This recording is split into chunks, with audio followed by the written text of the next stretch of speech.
Assalamualaikum warahmatullahi wabarakatuh. Alhamdulillah kita telah menyerahkan surat kita kepada Yang di-Pertuan Agong berkaitan dengan kerisauan kita dalam isu IHR, iaitu International Health Regulation, yang mana kita melihat perkara ini merupakan satu perkara yang amat boleh atau amat menjejaskan negara, ya, di mana jika perkara ini berlaku dan tidak dibantah oleh Perdana Menteri kita, maka kita akan terikat dengan terma dan syarat-syarat yang ada dalam IHR ni. Dia punya undang-undang terkini 2000 apa tu? 05. Jadi undang-undang ini akan memberi kuasa kepada WHO untuk mengambil alih jika dia rasa negara ini perlu diselamatkan cara dia lah, macam dia duduk menyelamatkan macam-macam apa sebelum ini kan. Jadi kita melihat perkara ini satu cabaran yang cukup bahaya, di mana bila perkara ini berlaku, makna Agong tidak boleh membantah. Jadi kita pun submit juga ini kepada pejabat PM, dan kita akan submit semua ini ke pejabat wakil parlimen kita, dan juga ahli dewan dengan dewan, ke semualah apa yang kita boleh kita buat. Kita hanya rakyat biasa yang melihat perkara ini merupakan satu perkara yang amat bahaya dan mencabar institusi kedaulatan negara. Jadi pasal apa nak bagi orang lain jaga anak kita? Pasal apa nak bagi orang lain jaga keselamatan kita? Maknanya kalau perkara ini berlaku, dia boleh tengok, dia kata Datuk Asri macam demam, cukup untuk dia mengambil alih negara ini, dan dia boleh buat lockdown yang dia nak. Dan ini berlaku, usaha ini berlaku di seluruh dunia, dan kita punya network di antara di kebanyakan di Europe, di mana semuanya ke arah hendak keluarkan diri kita daripada WHO yang membelakangi, yang backup isu agenda ini. Untuk maklumat semua, ya, kita tengok puak-puak ini memang puak penipu luar biasa, yang tidak kisah pasal nyawa, pasal apa orang pun tak ada. Saya teringat pembohongan, ya, pergi ke bulan tipu, 911 tipu, Y2K tipu, Black Hawk Down pun tipu. Cuba bayangkan, ya, dahsyat dia punya perangai ni. Dan saya kebetulan jumpa dengan grup yang membuat development di Libya, 10,000 rumah semalam. Jadi saya jumpa meeting. Dia kata masa Libya tu cukup cantik, luar biasa baiknya, tapi bila dia orang masuk, tiba-tiba senjata penuh dekat Libya. Maknanya dia orang nak minyak je. Jadi perkara ini saya nak semua kita rakyat Malaysia bangkit, kaji dan buat sesuatu untuk menolak daripada kita menjadi hamba kepada puak-puak ini. Okey, Tok nak say anything? Okay, saya bagi overall lah. Ini isu dia berkaitan dengan International Health Regulation 2004. Dia akan dibuat amendment 2005 akan dibuat amendment bersama dengan Conventional Agreement, WHO Conventional Agreement, dia panggil WHO CA+. So depa akan buat pindaan berkaitan dengan berkaitan dengan Aisyah ni, di mana depa telah buat meeting pada Mei 2022. So pada 1 Disember ni, ambil tarikh 1 Disember, kita ada few moment. Kalau kita tak tolak, kalau kita tak reject, dia akan jadi internationally legally binding law. Dan pada bulan Mei 2024 dia akan jadi come into force. Maknanya kita tak boleh buat apa lagi. So tarikh berkaitan 1 Disember 2023 ni, berapa bulan lagi, hardly 2 months. If our government didn't do anything to get officially, kita akan terikat. Maknanya they can come here, they can do anything under the guise of health punya masalah. Okey. Dan saya ambil satu kejap. Saya nak bagi you punya feeling berkaitan perkara ni, berkaitan dengan artikel yang dia pindah ni. Artikel 1 sorry. Okey. Ini berkaitan dengan central role of WHO. Dulu dia adalah coordinating, tahu tak? Mengkoordinasi saja. Now dia ubah kepada directing. As a directing and a coordinating authority. That's meaning what? You have to obey whatever they say advice, but it's not advice. It is a directing. Okay. And then apa lagi? Pak ni singkat payah. Saya kita yang musak saja. Artikel 3. Ni dia ubah artikel 1 berkaitan dengan standing recommendation dan juga temporary recommendation daripada non-binding kepada binding. Now whatever come from there, Binding. contoh ada orang report berlakunya whatever lah, virus all that, dan dia pun keluar advice lockdown, so you lockdown, it's a binding. Kita tak ada authority. Yang satu yang paling besar ni berkaitan dengan agung ni adalah artikel you one more thing sebelum bagi pada you. Prinsip dulu dia guna pakai berkaitan dengan based on principle of human right, dignity human right dengan fundamental freedom of a person. Dia sudah delete, dia ganti dengan based on principle of equity, inclusivity, coherent, in accordance dengan apa yang dia nak lah. So maknanya dia dah delete berkaitan dengan individual. Yang paling besar ni saya minta yang Arif explain berkaitan dengan artikel 140. Okeylah, sedikitlah kenyataan saya lah, kenyataan Akbar ni ya. Saya ni sebagai peguam dan juga naib Presiden Parti Rakyat Malaysia. Dah lama kita sokong kerja-kerja usaha-usaha PPIM ni, dan kita sokong memorandum rakyat ni kepada Yang Tuan Agong, nak maklumkan kepada tuanku sebagai Ketua Utama Persekutuan under artikel 32 di bawah Perlembagaan Persekutuan berkenaan dengan ancaman pandemik treaty WHO CA+ dan juga pindaan IHR 2005 yang boleh menjejaskan kuasa budi bicara termasuk berpotensi melucut dan memecatkan kuasa tuanku dalam Perlembagaan Persekutuan. Jika kerajaan madani ni dan perpaduan ni gagal untuk membantah pandemik dan pindaan ini pada November ini, kerana berkemungkinan besar seperti tadi Datuk cakap, dia akan menjadi satu enforcement by Mei tahun depan. Jadi, dan selepas itu pemerintah kita tidak akan pergi kuasa lagi dalam menentukan hala tuju negara. Perlembagaan negara kita, rukun negara kita, demokrasi berparlimen termasuk raja perlembagaan akan terus dirobek, terhakis dan musnah jika kita biarkan pindaan ini. Itu yang pertama. Yang kedua, saya nak tekankan balik tentang pandemik ni yang lepas ni. Kita dah saksikan pandemik COVID-19 yang lepas ni adalah satu kudeta, rampasan kuasa secara global dan juga satu jenayah terancang dengan menggunakan alasan kesihatan awam. Pasal apa? Bila kita sakit, kita takut, kita nak bebas. Tetapi rupanya pandemik ni akan menyebabkan kita lagi sakit dan kita tak bebas. Jadi ini dilakukan oleh WHO, dia punya utama dia, World Economic Forum, IMF. Pasal ini 3 nama besar yang dia lontarkan daripada awal-awal, dan juga syarikat farma yang didokong oleh barat Anglo-Zionis yang bertujuan nak kawan, nak hambakan kita. Jadi pandemik COVID-19 ni dengan penggunaan eksperimen COVID-19 termasuk semua SOP yang lepas yang dilakukan sebelum ini adalah satu fraud. Satu fraud. Tidak saintifik, tidak berperlembagaan, tiada persetujuan maklum. Persetujuan maklum ni yang paling penting. Sebab apa? Saya nak tekankan persetujuan maklum ni sebab ini adalah satu undang-undang antarabangsa hak asasi berkenaan dengan darurat. Sebab mana-mana darurat berlaku ataupun perang pun, kamu tidak boleh menyiksa orang, kamu tak boleh detain tanpa alasan. Dan yang paling penting adalah mana-mana rawatan perubatan termasuk pencegahan rawatan kena tahu dia punya risiko dan manfaat. Jadi ini kita concern kerana tiada pendedahan yang telus dan jujur oleh KKM dengan MPRA dalam isu ini, dan menyebabkan ekonomi kita musnah, menyebabkan ramai yang mengambil vaksin COVID-19 ini mendapat kesan sampingan serius dan juga kematian.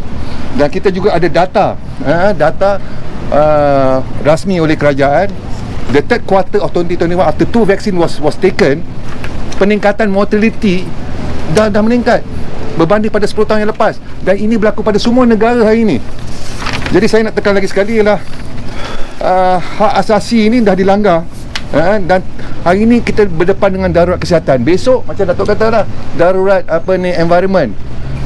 Minggu lepas Betul, minggu lepas Prime Minister of UK dah bagi statement, kita nak review masalah darurat ni kerana kita dah jumpa ada GM mosquito, genetic modified mosquito dah berlega. Jadi benda ni kita dah tahu dah berlaku kat Fort Detrick di Amerika. Kerja-kerja Bill Gates sekarang ni dia kata nak lepas. So besok nanti kalau ada kuman atau apa patogen yang tak betul, dia kata lockdown juga. Dan saya lebih bimbang juga lagi ialah sekarang ada nuclear crisis di Ukraine hari ini. Krisis ini juga akan digunakan untuk alasan lockdown. Jadi saya rasa percubaan untuk meluluskan pandemic treaty dengan pindaan IHR ni akan melucukan sama sekali peluang rakyat untuk defend diri kita hari ini. Sebab dan kita rasa kuasa kerajaan tuanku hari ini, iaitu kerajaan, legislatif, ahli parlimen dan kehakiman, habis. Saya rasa dah habis dah. Mereka mungkin terbabit atau incomplicity dalam melaksanakan kerja-kerja agenda jahat WHO ni. Sepatutnya mereka pertahankan. So saya rasa sekarang ni tinggal antara kita rakyat dengan pemerintah hari ni. Ini yang kita sampaikan. Inilah PPM Datuk Toki Nazim, kita sampaikan. Kita betul concern dan kita dah buat kerja ni dah 3 tahun dah. Dah hantar macam-macam memo dah. Jadi last kali saya nak minta lagi sekali, tadi saya dah bagi tahu pada tuanku punya orang dia, Tuan Iqbal, pegawai dia. Saya minta Yang di-Tuan Agong adakan satu Suruhanjaya bebas menyiasat dia dengan segera, bukan saja nak menyiasat pandemik COVID-19 berkenaan dengan salah guna dana rakyat beli vaksin yang kita tahu yang lepas, 5.8 bilion. 5.8 bilion, tetapi juga siasat kes-kes yang masa-masa yang kena kesan sampingan ni, yang dah mati ni, jangan tutup di bawah akta rahsia rasmi. Kena buka no more akta rahsia rasmi dalam kes ni. Jadi sebab tu saya minta sangat media hari ni betul-betul harap media aja sekarang ni. Saya harapkan media, walaupun media pun dah kena sekat kebebasannya. Saya pun dah lama FB saya pun dah kena tutup, dan saya punya WhatsApp pun dah kena tutup. Saya bukan saja FB, WhatsApp saya pun dah kena tutup. Jadi saya minta sangatlah, sebarkanlah sebaik mungkin. Sebab hari ni kalau kita tak jaga, tahun depan atau tak tahu bila, tak ada rakyat, tak ada Islam, tak ada Melayu lagi. Yang tinggal transhuman saja. Ini saya concern benda ni. InsyaAllah, terima kasih. Saya tambah sikit ni nak tambah sikit. Jom sekejap, mari salah. Ini artikel 2 berkaitan dengan skop. Dulu dia cuma confine kepada public health. Okay. Sekarang dia bagi tahu, dia potong public health, dia delete amendment ni. Dia bagi tahu all risk with a potential to impact public health. So apa dia? Semua sekali Semua sekali. Yang boleh declare PHIC ni, public health or family concern, international concern, adalah cuma DG Kesihatan yang akan ambil mengalih kuasa bawah artikel 40. Dan last sekali saya cerita berkaitan dengan international punya senario. Bridget. Ini Bridget, Bridget. Ini MP of UK. MP of UK. You tengok internet ada. Saya baca ni, dia kata mana tak Andi saya. Dia kata ni his objection, mana dia object to signing up treaty that will empower WHO Director General to impose sweeping legally binding directive on member state overriding UK sovereignty, overriding Malaysia sovereignty. Saya baca satu lagi lah suami Beckman ni yang dulu run for presiden US. Dia pun bagi tahu benda yang sama juga. Dah bagi tahu it is ceding US sovereignty. Ini saya baca word dia kan.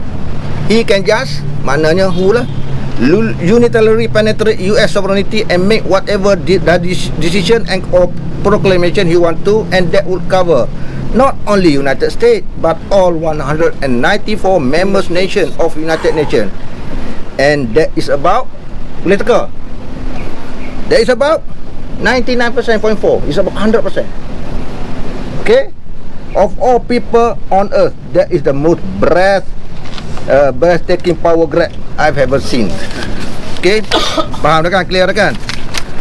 I think that's all lah. Yang lain-lain ni tak payah lah. Itu dah cukup dah tu. Thank you very much. Okay, saya tambah sikit lah. Sebab kita punya pakar-pakar ni dah dedahkan. Tapi sebagai antara pengasas bersama dalam gerakan postmortem COVID-19 ataupun GPMC, sebenarnya kita dah buat research dari awal dulu dan pernah buat laporan polis beramai-ramai dan pernah menghantar tebal memorandum kepada Duli Tuanku Yang Dipertuan Agong yang bermula waktu awal pandemik tentang bahaya dan ancaman yang sedang negara kita dan negara dunia hadapi kalau kita terus mengikut buta-buta kepada apa yang telah disarankan oleh WHO. Dan ternyata setelah kita lihat sekarang ini, saya ambil sikit perspektif agama di mana tujuan lockdown dan juga paksaan vaksin. Saya sebut paksaan, mula-mula tak paksa tapi lepas tu jadi paksa, adalah untuk hifzun nafs, antara 5 maqasid syariah, iaitu menjaga nyawa.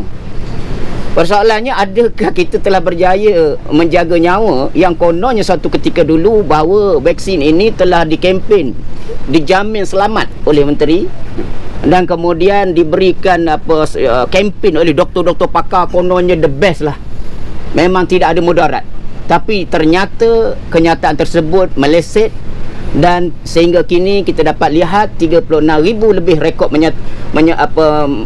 telah diterangkan, dinyatakan dalam catatan rekod KKM bahawa lebih 36,000 rakyat Malaysia telah meninggal dunia, gagal diselamatkan, dan beribu-ribu lagi pula selepas mengambil vaksin meninggal, lumpuh, buta dan sebagainya. Dan terbuktilah sehingga dinyatakan di Parlimen, apabila berlaku perubahan kerajaan, dinyatakan di Parlimen bahawa KKM, kerajaan telah membayar 2.5 juta ganti rugi kepada mangsa-mangsa terkesan vaksin ini. Ini yang ada rekod di dalam KKM. Manakala rekod di PPRM, orang buat aduan lagi beribu-ribu yang tak dapat pampasan. Jadi menunjukkan apa yang kita dah hantar memo pertama dulu tidak diendahkan tentang bahaya itu. Dan ternyata akibatnya kita melalui satu proses pandemik yang panjang dan negara melalui bankrupt, pengusaha-pengusaha bankrupt, dan nyawa rakyat dalam negara kita banyak yang terkorban, lumpuh, terancam dan sebagainya. Jadi persoalan yang tuduhan kepada pihak kami, kononnya kami dulu tim konspirasi ataupun mereka-reka cerita, ternyata terbukti benar, kerana kerajaan akhirnya mengaku dan terpaksa membayar ganti rugi kepada mangsa-mangsa yang terkesan dengan vaksin. Jadi ini menunjukkan bahawa matlamat untuk hifzun nas, menjaga nyawa itu telah tersasar. Kalau satu nyawa saja, satu dunia terkorban, itu pun kita dah kena bersungguh-sungguh mempertahankan, apatah lagi bukan satu, dua, beribu-ribu, mungkin berpuluh-puluh ribu, dan dalam dunia pun mungkin sudah mencecah angka yang begitu banyak. Jadi menunjukkan bahawa sekarang dengan kegagalan mereka membuat paksaan vaksin yang menghuru-hara dan merosakkan negara-negara yang taat kepada WHO dulu, sekarang mereka nak tambah power lagi melalui IHR ini, dan nak pindah IHR ini supaya dia dapat kuasa yang lebih besar, sehingga kalau berlaku saja pandemik kali kedua ini ataupun serangan vaksin ada aduan, dia terus masuk, dia Ustaz nombor 1 dan terus ke dalam. Kalau Toki saya kena ke dalam tu biasa, ini bimbang. Kalau kuasa yang Dipertuan Agong pun dia akan sailang, kuasa Raja-Raja Melayu dia akan sailang, kuasa Parlimen dia akan sailang, kuasa perlembagaan negara kita pun dah macam tak bermakna lagi. Jadi kita duduk dalam negara seperti sudah dijajah oleh kuasa lain.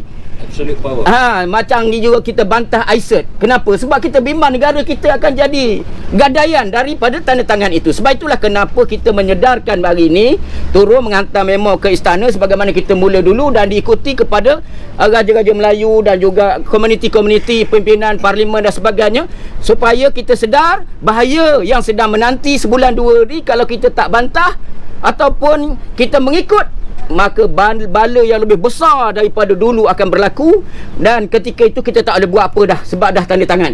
Jadi sebab itu kita minta supaya Raja-Raja Melayu peka dan prihatin tentang benda ini. Jangan ikut sangat laporan-laporan daripada media barat yang memesongkan ini, dan juga KKM juga telah sepatutnya mengambil muhasabah di atas kepincangan atau kegagalan janji kononnya selamat tak selamat. Dan juga pihak majlis agama, institusi agama, supaya ambil iktibar bahawa menjaga nyawa itu sebenarnya dah tak dapat jaga dah, sebab banyak mati, banyak terkesan daripada ambil vaksin ini.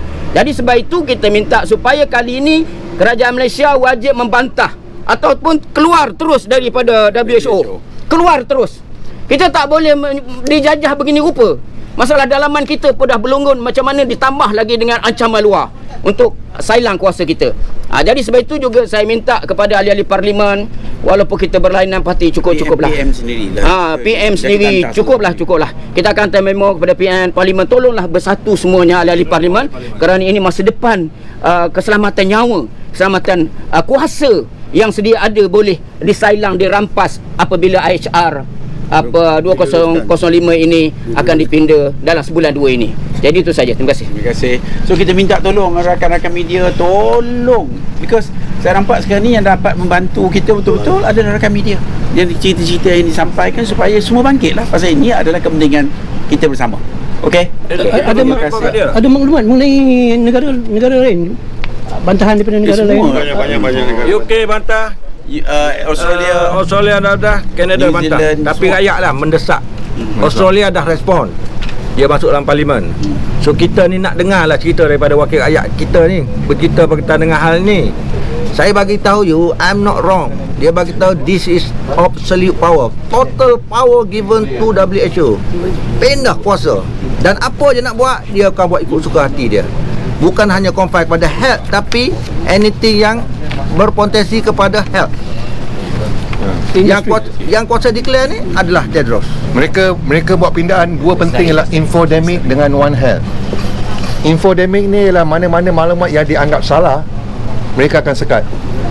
Sebelum ni mereka menggunakan cara rahsia, bayar MSM, media sosial, Facebook berbilion untuk halang, untuk sekat maklumat atau diskusi awam.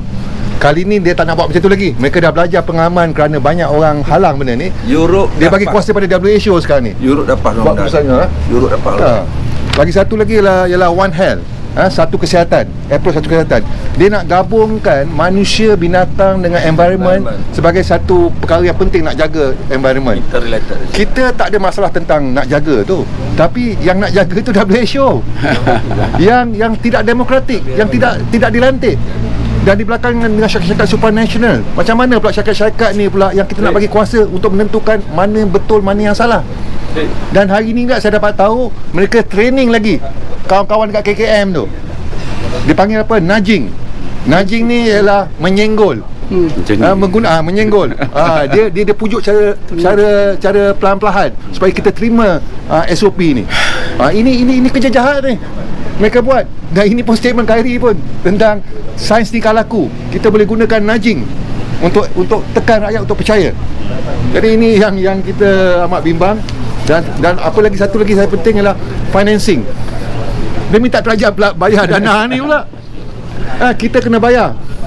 Dan minggu lepas 20 September saya sebenarnya tak pasti siapa kita punya wakil Malaysia yang pergi ke United Nations kerana ada satu declaration politik 20 September yang lepas sepatutnya, yang declaration tu menyatakan bahawa kami semua head of state bersetuju untuk memberi dana lebih kurang 30 bilion USD kepada WHO. Jadi mereka nak membina supaya kita pelan-pelan setuju. Jadi saya minta sangatlah bahawa pindah-pindahan ni memang cukup membahayakan, bukan saja asal kesihatan, asal environment dan semua tu boleh berlaku kata kita, insyaAllah. Alright, terima kasih. Lah dengar-dengar itulah cara dia, cara kaedah dia. Pasal bila pandemik dia tak ada jumpa pun tak boleh lagi lah, dia boleh menguasai. So saya ucapkan banyak terima kasih kawan-kawan semua. Ingat, yang kita boleh harapkan ni adalah media dan NGO. Lain harap siapa lagi. So terima kasih banyak tuan. Terima kasih. Puan-puan. Terima kasih. Ya.